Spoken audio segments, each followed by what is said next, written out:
Today, checking out and discussing the 40 albums Esquire magazine says we need to own.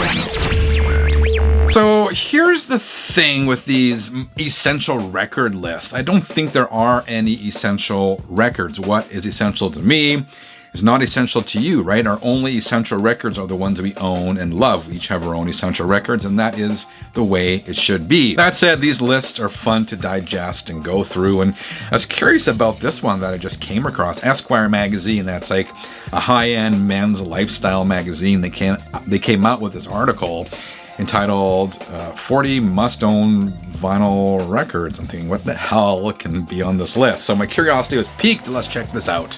Channel 33, RPM. Okay, the headline here is actually the 40 best vinyl records for your collection. The 40 best to get you started or to round out your stash. All right, what's it say here? Vinyl albums are back in fashion. Some may argue that they never went out of style, but there has been a major resurgence, blah, blah, blah. Let's get right to the list. And this is interesting. They start right with number one, right? There's no messing around with number 40.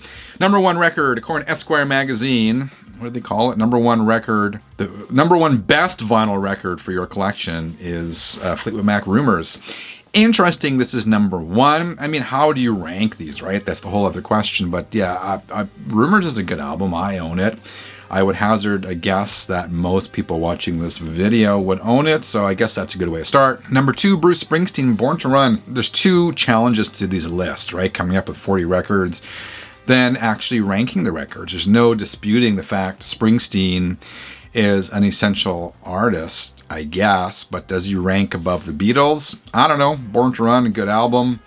What do we have next? Jimi Hendrix, Experience Hendrix. This is the best of Hendrix. This is a compilation. Definitely any list of must-have essential records should have Jimi on that list.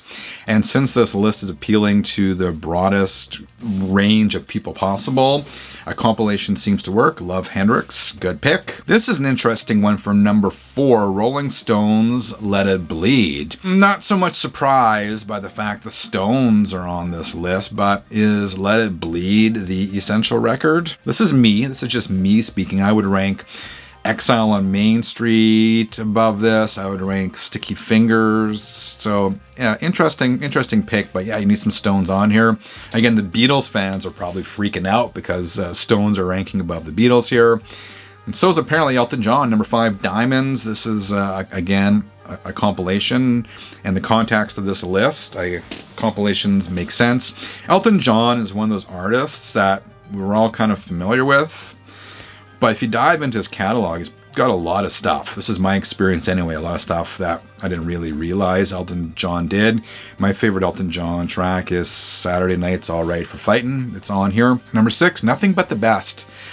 Frank Sinatra. You know, you hear less and less about Sinatra as the years go by. I probably would not rank him 6 on my list, but that is just me. Number 7, still above the Beatles, still above Led Zeppelin, we have Queen, Bohemian Rhapsody. This is, well, what does it say here?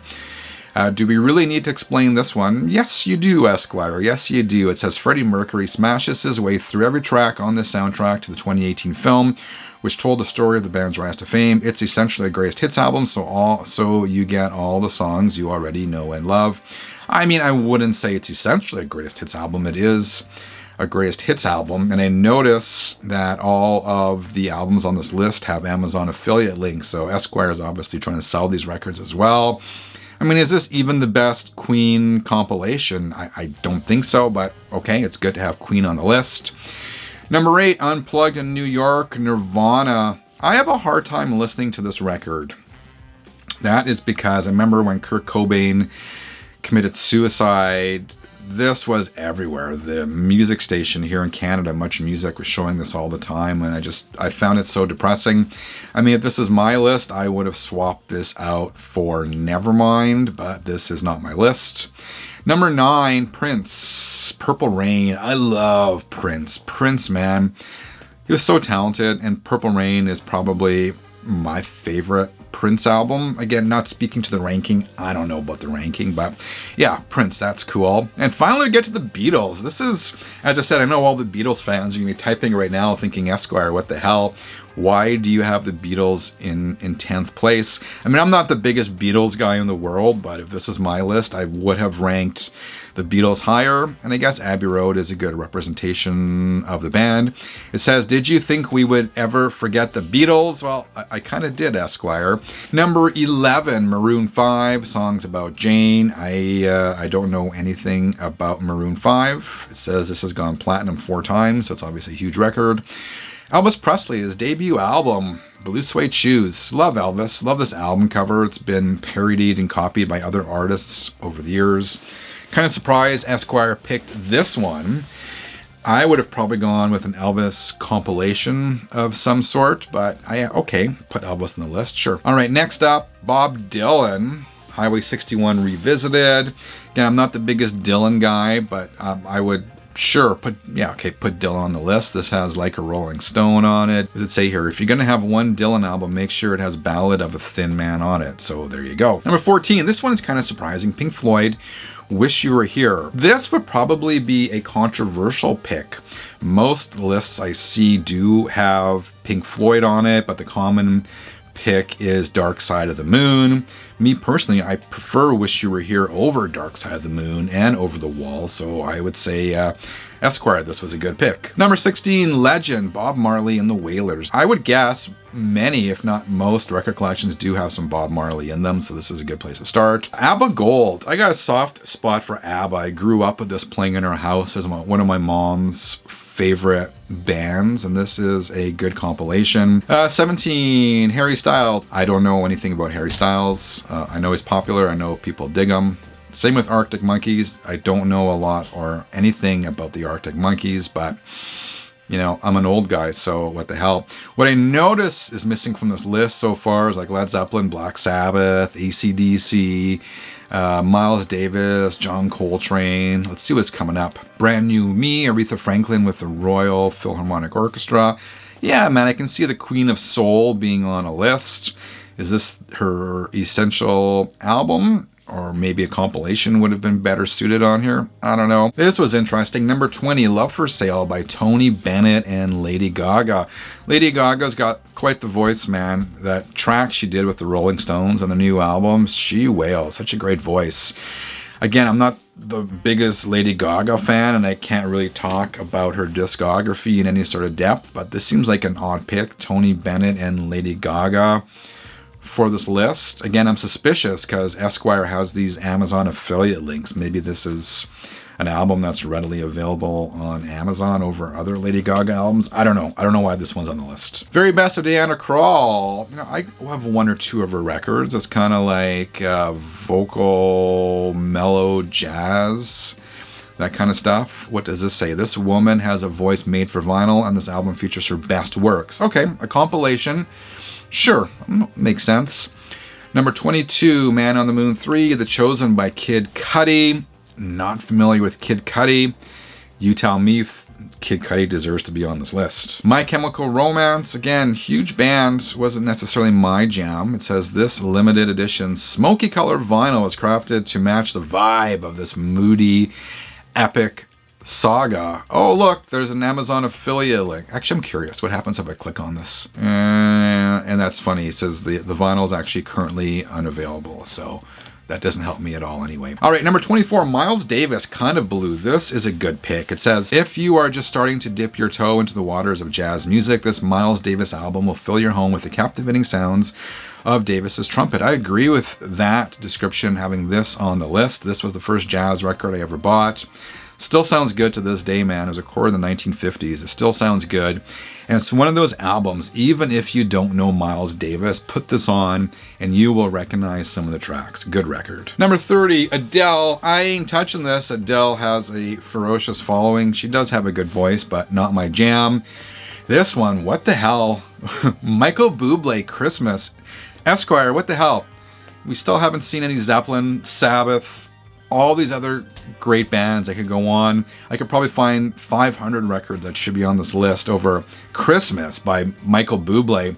I understand this is a popular record, but it's not even the best Christmas album you can buy. Curtain Call, Eminem at number 27. I'm not a big Eminem guy, but I know he's super talented. Is this the Eminem album that should be on the list? Maybe, maybe not. You tell me. Number 28, Led Zeppelin. Okay, we finally got some Zeppelin here. Led Zeppelin 2, great record. I mean, if you're doing a compilation list, what should be on the list? Should it be Led Zeppelin 2?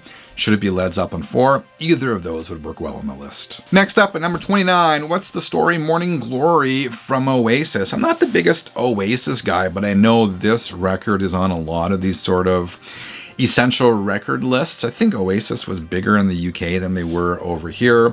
I dig Don't Look Back in Anger. I have my CD from back in the day, so okay. Number 30, Billie Eilish, Happier Than Ever. I do respect Billie Eilish. You know, it's new school. I'm not the biggest fan of her music, but I like her independence and her message, and you know, definitely appeals to the younger people. So that's the problem with these lists, right? Like, who's your target? I guess in this case, it's Esquire magazine, so the target is men, fashion conscious men, men with maybe more disposable income than average. So would Billie Eilish appeal to them? I don't know. In that context, maybe it is an unusual pick. Number 31, Billy Joel, Piano Man. Again, I could think of a lot of records more essential than this one. The Weeknd, another artist I know is huge, another artist I'm not overly familiar with. Hey, I'm a rock guy, man. That's all I can say. Number 33, got Pearl Jam 10. So this is the second grunge record on here. We had Nirvana near the top of the list. You know, I prefer Soundgarden and Alice in Chains over Pearl Jam any day of the week, but I'm probably in the minority here. I know Pearl Jam 10 was huge, so it seems appropriate for an essential list of records to own on vinyl. This one is weird, man. Number 34, ABBA Voyage. This is, I mean, so far this is the only artist we've seen twice on this list. Okay, it says here, yes, we've got 2 ABBA albums on this list. When you hear Voyage, you'll understand. I did hear Voyage. I'm clicking on it here to see if the record's even still available. It's $50. So yeah, no thanks. This is not a very good record. I was excited about it because, as I said, I grew up in a house where we always heard ABBA, and this is just not a good record. Number 35, we have Nimrod by Green Day. Yeah, Green Day belongs on this list, sure. Is this the album or another Green Day album? I don't know. What do you think? Let me know in the comments. Number 36, I'm surprised this one wasn't higher on the list. This is the Doors' debut record. It says, here are the haunting sounds of Jim Morrison on this debut album from the Doors, featuring tracks featuring tracks including The End, Break On Through to the Other Side, and Light My Fire. Stone Cold Classic. This one should have been higher on the list if you ask me. Number 37, the essential Johnny Cash. Yeah, man, you need Johnny Cash. Everyone, I would guess most people watching would have some Johnny Cash in their collection. If you're talking Johnny Cash, yeah, it probably makes sense to have a compilation record. This was an interesting one. Let's check the price at Amazon on this one. $40. It ain't cheap. It says this double album features quintessential works of the legendary Johnny Cash. I'm not going to argue with Johnny Cash. Number 38, Glass Animals Dreamland, a band I have never even heard of. Maybe I've been living like here in the basement too long. I don't know. It says, if you're looking to broaden your horizons a bit with some modern music, do not pass on this one from Glass Animals. I will check this out. I'm curious. I will check it out, but does it belong on this list? I don't know. 39, The Gambler by Kenny Rogers. I remember there was a time where this record was available in every single thrift store I ever went to. I'm not sure if those days have passed, but I don't think this would be an essential album to own on vinyl. And number 40, this record called Inside by Bo Burnham. Again, never heard of this guy. Maybe I've been living under a rock. Maybe I'm an old guy. Maybe I'm too old. All right, 33 is what essential records do you have in your collection? What albums are essential to you? Let me know in the comments below. Thank you very much for watching. I'll be back again real soon. Until then, keep on spinning.